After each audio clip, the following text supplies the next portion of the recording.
Oh, right, now for the talking portion of this, I am going to try to record my voice to go over a little bit of what I am doing in the earlier 7 minutes or so of my video, and it's going to be the first time I've ever done that, so please be kind. So we have our grizzly bear.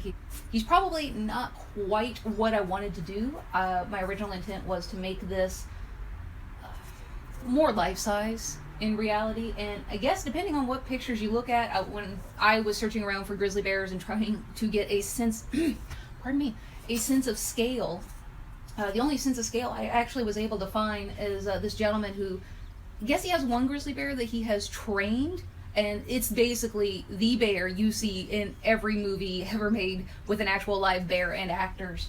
And there are pictures of him with this grizzly bear, basically, not like the grizzly bear is being mean or anything. I'm assuming that, like a horse, a grizzly bear is an animal that explores things a lot with its lips and its mouth. Makes more sense for horses than it does a grizzly bear, in my opinion, because they have the claws and they got fingers, even though they are stubby fingers. But I guess lips, probably a little bit more sensitive and delicate, and this bear has basically got his mouth, the whole front of his face is inside of this grizzly bear's mouth. And I obviously he's still alive, and it's some sort of playful gesture. I don't understand grizzly bear behaviors when it comes to that kind of a thing. I understand animals that I've lived with more, like dogs, cats, and again, horses. I understand their body language, their behaviors when they're dealing with members that aren't the same. Like, I am not a horse, but I am an accepted member of the herd, and how those animals will treat basically foster children from other species. When it comes to a grizzly bear, I'm not really 100% sure. I am very perplexed. It would be so cool. And if any of you know of one, I would love to see a video where somebody is just explaining the body language and everything behind a grizzly bear and not doing anything stupid. You know, there's lots of people out there that make videos of all these exotic animals and stuff, but do they actually understand what the animal is saying to them when it comes to body language? You can typically get a pretty quick sense of that kind of thing. Whether or not if you're watching something that's, oh yeah, hey, I can actually listen to this person, or, oh, you're an idiot. I don't think so. So, alright, yes, the grizzly bear. So, in the beginning of this video, pretty much all I have done is the entire background, the entire base coat of this painting is the raw umber. We have the entire background of the fur, which is like a humongous majority of the painting. And I don't even mind it being the actual background. I could even deepen that up just to make him pop a little bit more from the background, just a tiny bit. And we'll see when we get to that point. But that's been burnt umber. And since I need so much of it for the hair and stuff, I just decided to make that my base coat. Now, what you saw me using other than that was raw sienna for all the hair and getting all my lines down. And a large part of me making that feel and look like hair is trying to soften and having less harsh lines.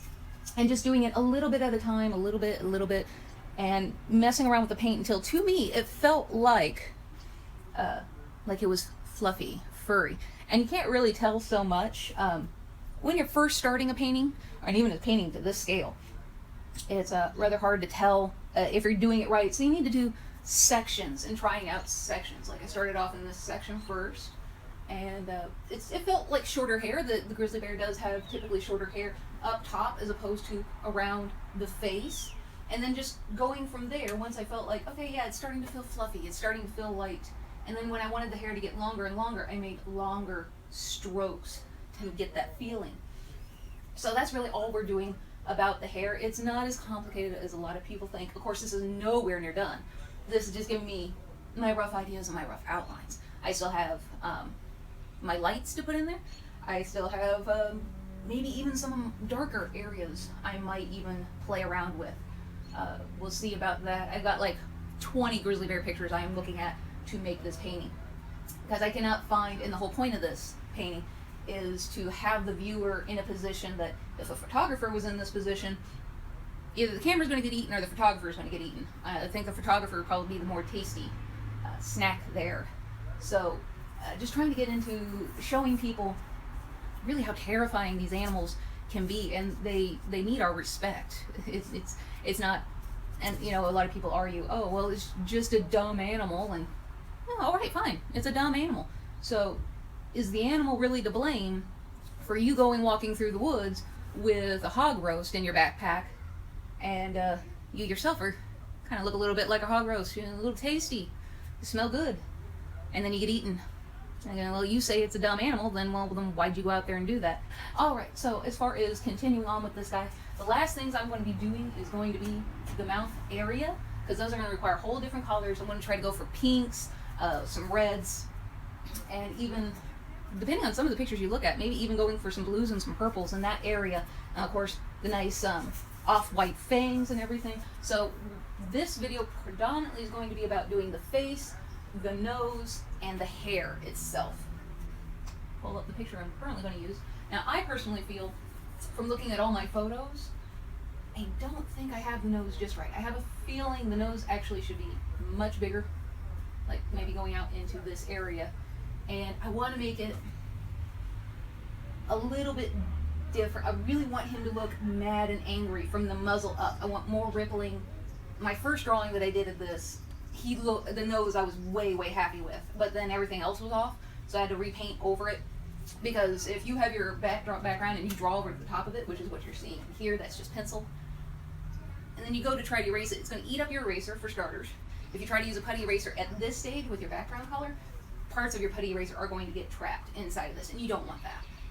So I basically, you have to repaint over it, and I also didn't have it quite centered where I wanted it to be centered. It ended up, I don't know what I was doing.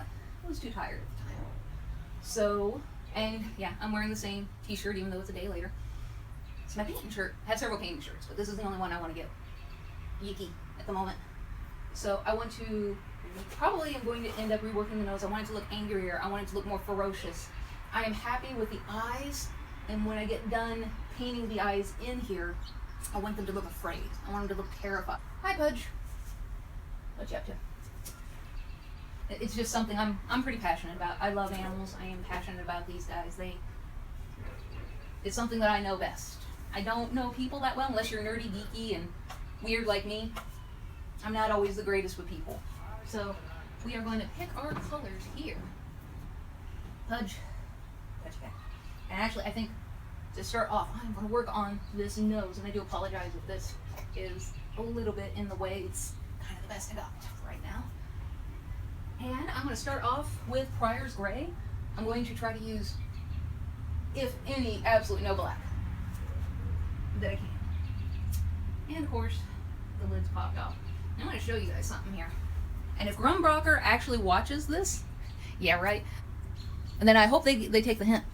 Okay, so we got an old Grumbrocker's paint here. Now, you may have seen my video about old paint. I've tested out quite a few of the rest of these guys. They actually are in really good shape. So that one tube that I did have, I am pretty sure it may not have been with the rest of these guys. Maybe some colors just age better than others. But you can definitely see the difference between these tops. I have not had any problems with this top. And once I run out of paint here, this top is going to go on this, because you can accidentally over twist. You want to make sure it's nice and tight and that your paint is nice and safe in there. Yeah, well, the other solution to this is getting a pin, like a safety pin or a push pin type thing that has a little lip on it, and stick it into the paint. The paint might dry a little bit, but it won't like keep drying, and then the paint that's on the top wicking the moisture out and slowly drying the whole tube out. Since I can just basically close this, it minimizes the amount of air that's around the paint.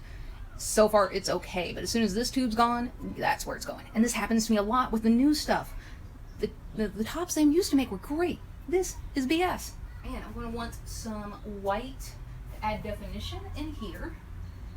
And it won't be a whole lot. So the reason I'm using Pryor's Gray, it's not exactly black. It's not really gray either. It's more of a deep, almost black blue. Let's see here. And you really want to try to avoid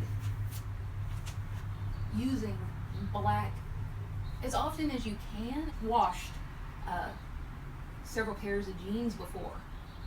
You probably have noticed them starting to just fading in the wash, like how they do. And then all of a sudden you start noticing that they're not necessarily just black, because one, they faded, but two, because the dye colors are completely different. So they won't fade into the same color, because maybe a little bit of red was used to make this black color. Maybe a little bit of red or blue or something. They typically use colors to make those. Out this way. Upwards.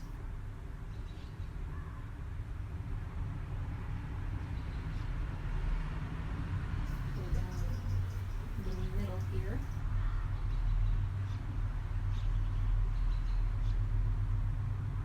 Now, their mouths are pretty much black, and it won't be this sharp. We will work with it. And their lips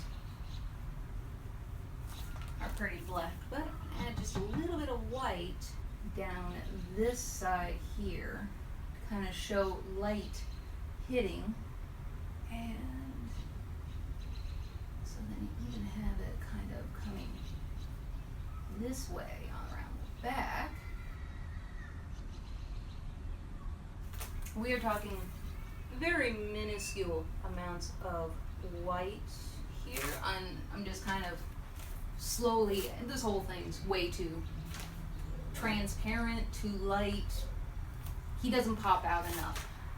We'll get to that point. I like working slower because, again, if there's something that goes wrong, I'm not trying to paint the whole thing,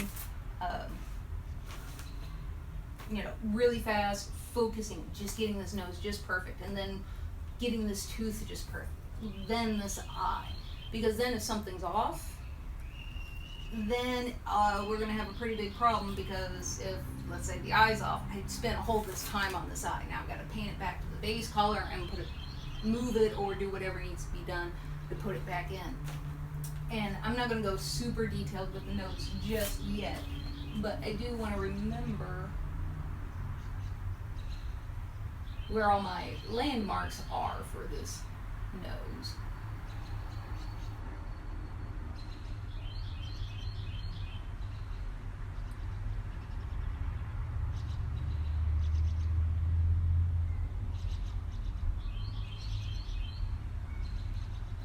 Kind of like a lip right here, the muscle.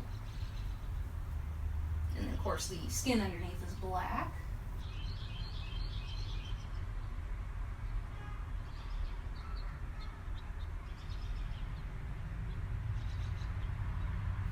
Whenever I paint, I like to basically follow the shape of whatever it is that I am painting. So where you may see people just go wash and brush, I like to follow. It's the same thing that I did with the hair. I made it follow this round shape that's the top of their head. I made it follow this hollow in the mouth, this cheek area, so that way it feels like, one, it flows and makes it feel more realistic. So I just do it with everything, and by doing it with everything, I can't ever forget not to do it.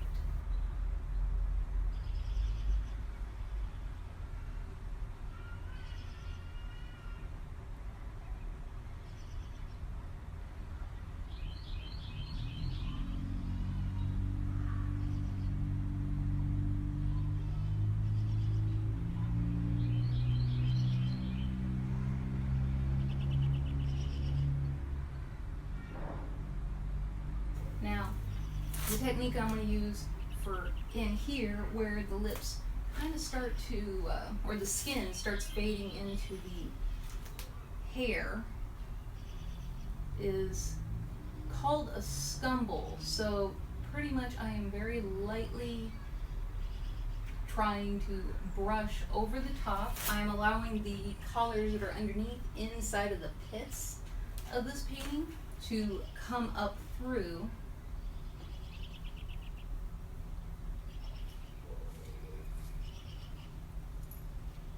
A little bit. Not exactly working the greatest, but you know, whatever. Just feather it out, feather it out. That way it looks like the hair is pretty much slowly going over this, out of the skin.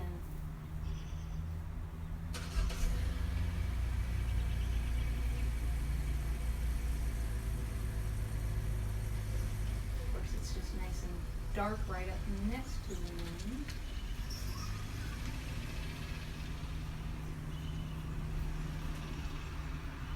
And then I can always go over the top of it again with the raw sienna to bring back a little more of the hair.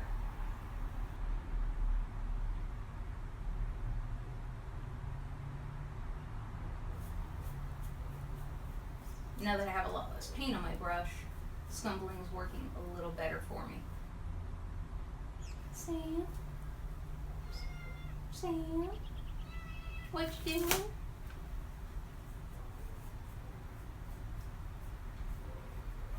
Yeah.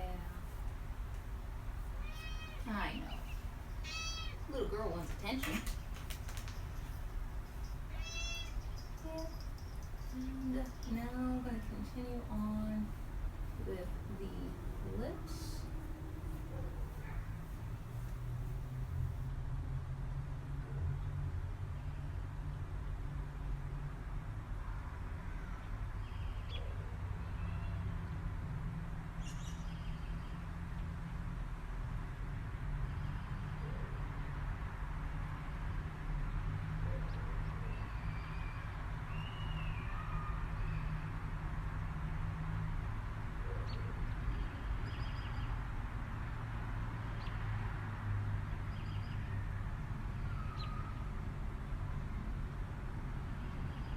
Maybe what I should do is go ahead and make these dark lines for the lips a bit darker and a bit wider.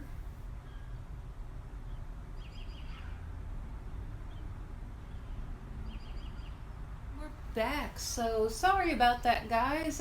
While I thought I was recording, apparently my phone died and I ended up missing quite a bit, so I will basically glance over what you all missed. Yeah, there's probably, in total, this is 4.5 hours worth of work in all. More than half of it, if not half of it, is in this video, and also in the previous video of painting the background and everything. That is the how to tell when paint's starting to get a little too old to use, or the poop video. And if you want, please go over there and make comments and give me your best poop jokes. Don't worry about keeping it clean. Yeah, we are working on the hair of this guy, which is what I predominantly wanted my video to be more or less going over a large part of. So don't worry too much about the nose. Now, pretty much what you missed was we did a little bit of black around the eyes, and then we came in here and started doing a little bit of detail work. Now, I started off in the back area, which really is just like from here, skip the nose, middle of the head over there, and I had started working down there on the jaw. So what I pretty much did, I started off with the backmost part. I went ahead and put in the ear, and that's all the more detailed I'm going to make that ear. The ear is in the back. It's not, I want it to feel like it's fading backwards, and this allows you to get a little bit of depth with your painting. It's very vague, just enough detail to kind of get an idea of what it is, and maybe you don't even get an idea of what it is. You might end up having to look at it for a little while to figure out, oh yeah, that's the ear. And then we got the next layer of hair here started, and this is really all the more detailed this part's going to get. And you have a lot of the background color coming in, and it's just white, raw sienna mixed together, a little bit more on the white side, and just lightly coming in, making it kind of nice and fluffy. Let me see if I can't angle my light to where hopefully you can kind of see some of the details. Let me check. And it's a little too bright. Let me angle it again. Background color, which is the darkest part of the bear's hair, is what that is also supposed to represent, as well as background, comes through quite a bit. It is a little bit transparent in a way. I didn't worry about covering every little bit of that darker brown color, So that way it could come through, but the same color that I used over this, which is supposed to represent light, and we'll get a little bit more brighter white colors, a little bit more sun colors going on. But as for now, we'll worry about our brightest brights and our darkest darks a little bit later on. And at least I want to try to get all this paint used up tonight before I give up and go to sleep. I am not staying up till 2 a.m. doing this again. Not that I don't want to, it's just I shouldn't.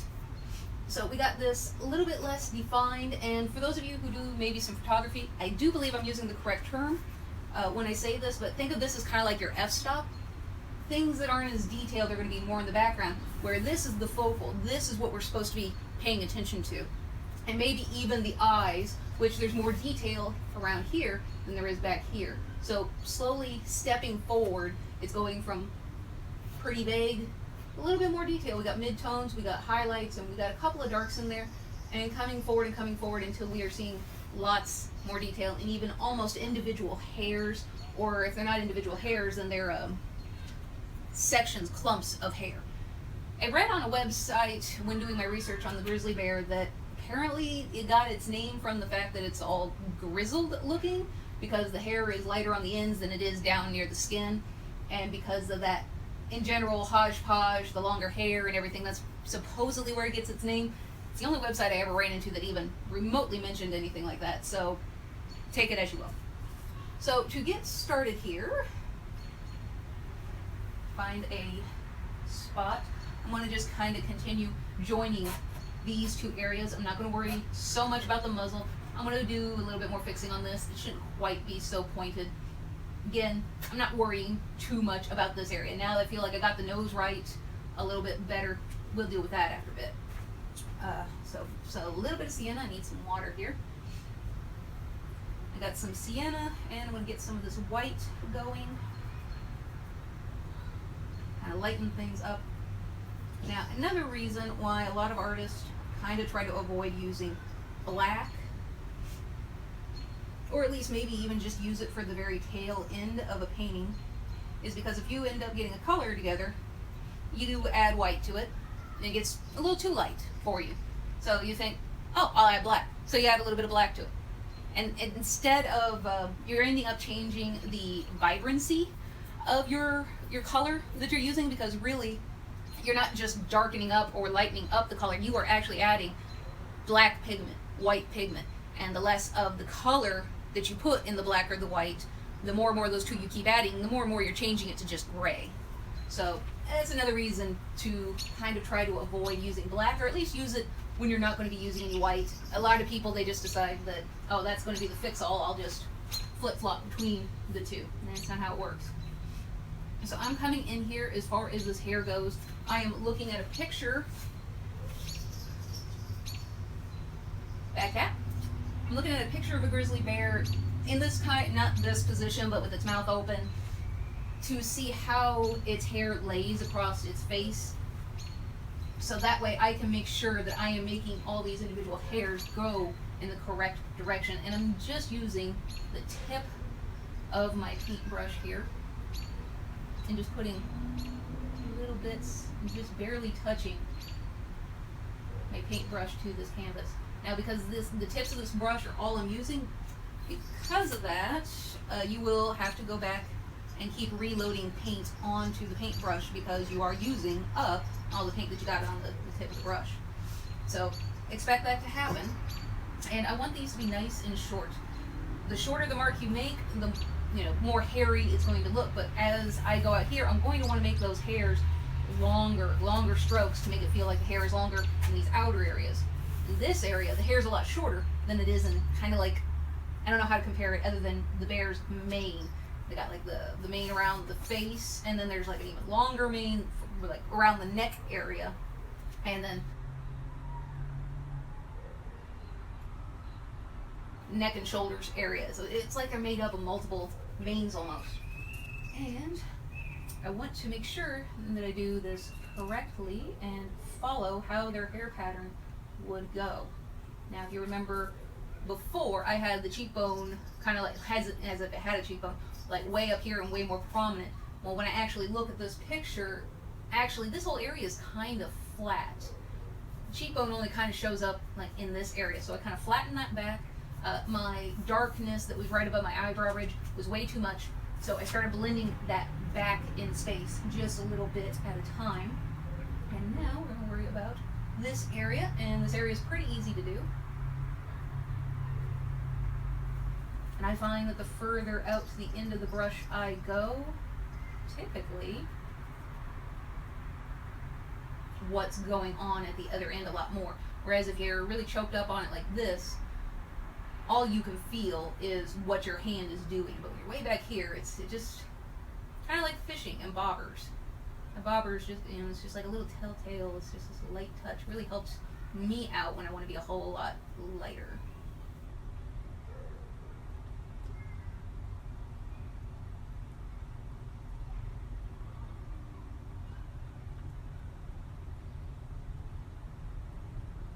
Be sure to watch yourself and you don't just same stroke down.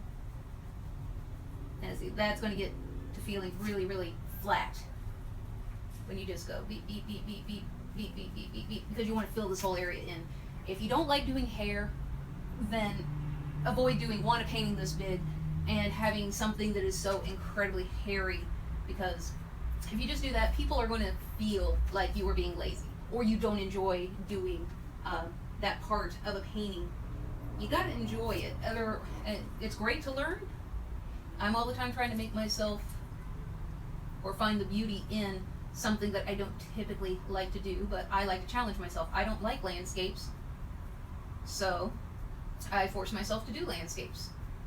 I don't do them very often or all the time, but I'm starting to get to the point where I can appreciate better than what I used to be able to.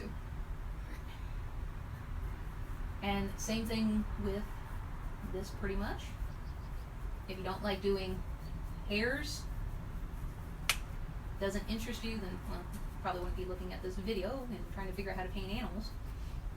But don't just hash it in. You gotta add some variation. You gotta add maybe a little hair going off this direction, maybe one going down, maybe add one with a little bit of sway to it.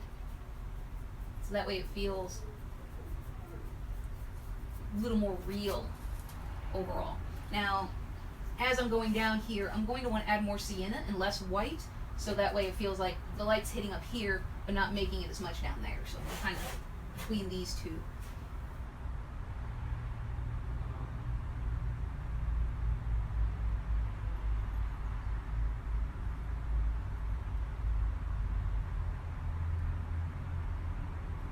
Between, the hair lengths and everything. Like I said, it's all about your stroke. And coming up with your own shorthand, which, all I'm doing is just going out to the end of my paintbrush and doing this. This is my shorthand. Doesn't always, this is a little thick. I'll come in there and I'll fix that later on.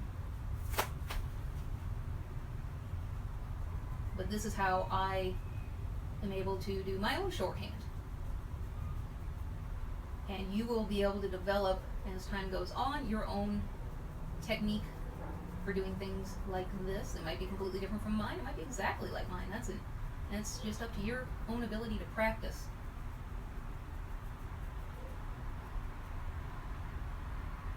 So there's an area of hair out in here that just kind of goes straight down.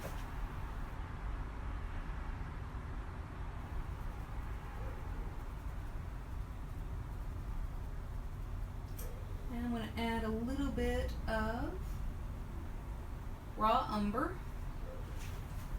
to what I've been making. Ooh, that's too much. And just start darkening up my sienna a little bit and start putting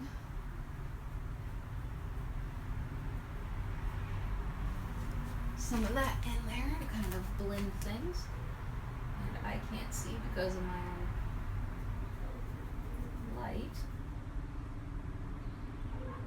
And because it's still wet, I can still mix onto the canvas directly with a little bit more straight, or I put burnt umber down, but I can mix into it straight with the sienna and get a cool little effect going that'll blend a little bit better overall.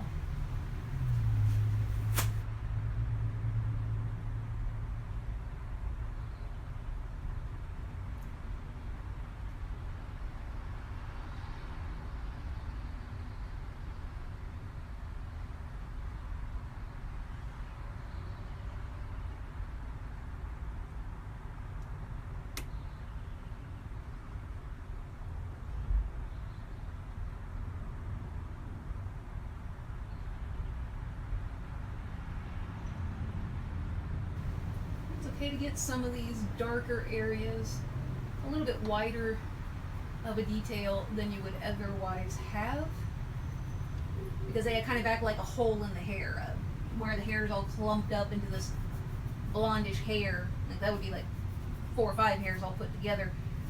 This would basically represent what's been behind it all. And then it's just a matter of just letting it dry and then go over the top of it again with another color to make it look like it's behind.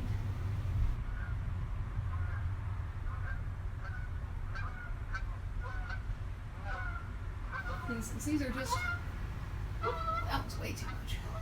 Since these are just kind of like underneath hairs, they can be a little bit less detailed. And again, once it dries, I can go back in there with a little bit more detail, a little smaller, thinner lines.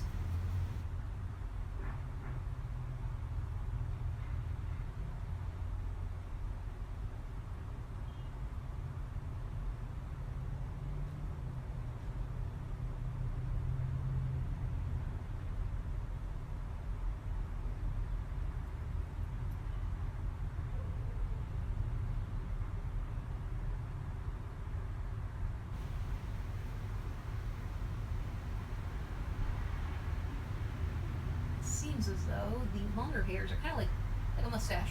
Up here, they start not quite as long as all this, but start a little shorter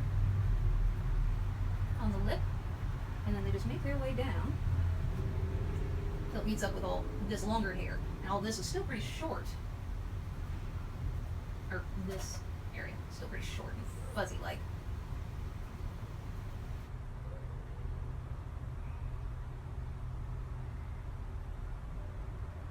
Look at it like that. So, I mean, we didn't put that much detail into there, just put a few of the longer hairs and just worked our way down.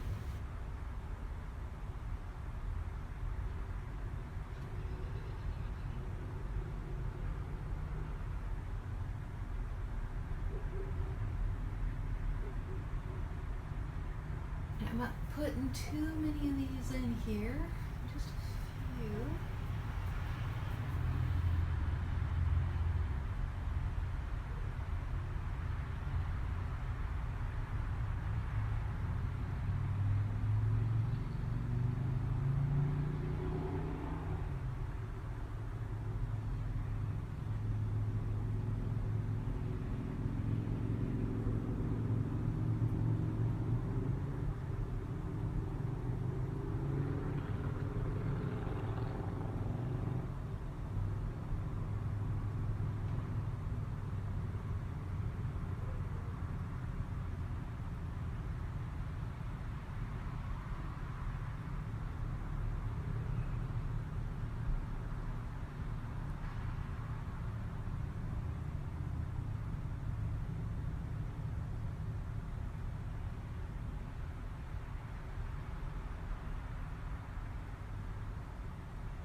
Alright, so for this area, I'm not going to put a whole lot of detail. I want that to feel like it's going back, that's the neck of the bear, and I might even add some Pryor's Gray to continue making this darker and feeling like the bear is emerging out of the background a little bit. So, but I still want to put some details, just some touches. Kind of like how up here, really this is just kind of a dark mass, but we put just a few details up in here to make it feel a little bit more tangible, a little bit more solid. There's something of substance. So, I'm sure that dried off while I talked. And this is going to be the difference between show you a little bit of the difference between these shorter hairs and these longer hairs and how to do that. So it's just really simple. It's the exact same thing, going all the way out to the end of the brush. And yeah, not much different, except you're just making longer lines. Lines are very important, be them in drawings or paintings. They allow you to be able to control the viewer's eye traveling around the piece. My whole hope is that the viewer starts with this area and then moves backwards and then comes down and around. And by fading all this out, this is going to be less of an area that a viewer is going to be interested in. There's not as much detail, there's not as much focus. Where this is going to be super detailed, really focused, and then the eye travels up to the next focused area and then traveling down and around.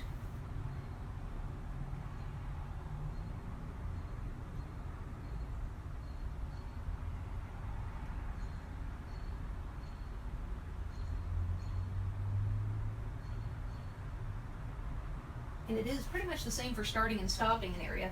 Like I have this ripple coming through and this ripple, kind of like the differences between the multiple layers of the mane and how the hair kind of clumps up into layers, even individually versus, you know, like for instance, Sammy, my cat, her hair, she's a long hair, although she's still technically short hair. If she moves her head or she sits down and you see her knees, you can see where that long hair has split. So that's kind of what this is acting like. And in order to create these areas, pretty much it's just start off nice and light, then gradually put in more details and more colors, getting brighter and brighter and brighter as you go. Right now this is basically how it all started, and I need to kind of bring it up because right now it just looks flat out, like just swashes of with my paintbrush. So we refine this just a tiny, tiny bit, make it look a little more intentional. I don't want a whole lot of detail, and maybe the answer is just going to be to add more of the raw sienna so that way this can all kind of fade into the background. But always remember to still kind of use whatever shorthand you've come up with for describing hair and keep doing it. Otherwise it's going to feel like a big block of why. What is this supposed to represent? And if it doesn't translate well, you may have messed up somewhere.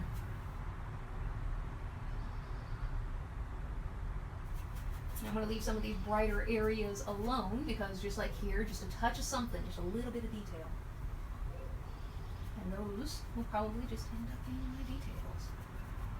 I want the hair to appear more clumpy. So I will do it in basically turning these sienna areas into V shapes, bigger chunks. I don't want this grizzly bear to look like he's been brushed and ready for his photo shoot. But at the same time, I want him to look like he's been taking care of himself. He's a handsome boy.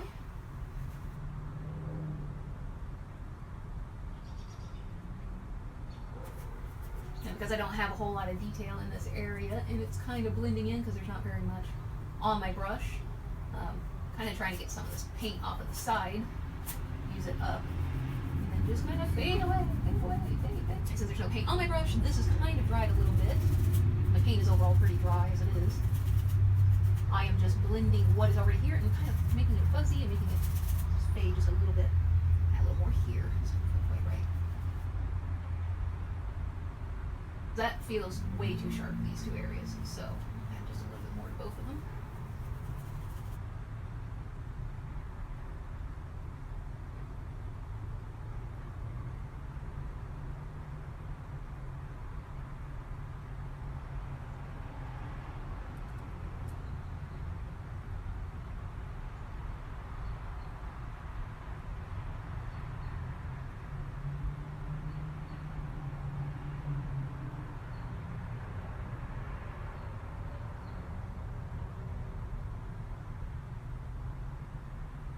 There, that feels a little bit better.